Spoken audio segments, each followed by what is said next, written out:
ಎಲ್ಲರಿಗೂ ನಮಸ್ಕಾರಗಳು. ನನ್ನ ಹೆಸರು ಸಾವಿತ್ರಿ ಬಸವರಾಜ್ ಮುದ್ಲಿಂಗಣ್ಣವರು. ನಾನು 10ನೇ ತರಗತಿಯಲ್ಲಿ ಓದುತ್ತಿದ್ದೇನೆ. ನಮ್ಮ ಶಾಲೆ ಹೆಸರು ಶ್ರೀ ಉಜ್ಜಯಿನಿ ಜಗದ್ಗುರು ಸಿದ್ದೇಶ್ವರ್ ಪ್ರೌಢಶಾಲೆ ವರೂರು. ಈ ಚಟುವಟಿಕೆಯಲ್ಲಿ ನಾನು ಅಂತಃಸ್ರಾವಕ ಗ್ರಂಥಿಗಳಾದ ಪುರುಷರಲ್ಲಿ ವೃಷಣಗಳು ಮತ್ತು ಸ್ತ್ರೀಯರಲ್ಲಿರುವ ಅಂಡಾಶಯಗಳ ಬಗ್ಗೆ ತಿಳಿಸಿಕೊಡುತ್ತಿದ್ದೇನೆ.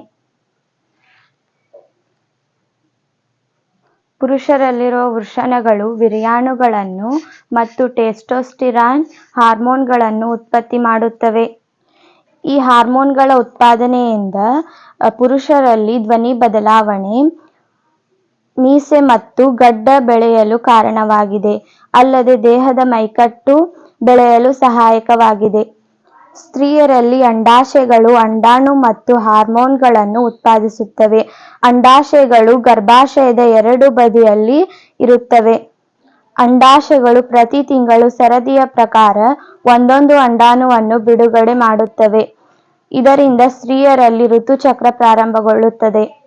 ಇವುಗಳಿಂದ ಸ್ರವಿಸಲ್ಪಡುವ ಹಾರ್ಮೋನ್ಗಳೆಂದರೆ ಈಸ್ಟ್ರೋಜನ್ ಮತ್ತು ಪ್ರೊಜೆಸ್ಟೆರಾನ್. ಇದರಿಂದ ಸ್ತ್ರೀಯರ ಲಕ್ಷಣಗಳ ಬೆಳವಣಿಗೆಗೆ ಕಾರಣವಾಗಿವೆ.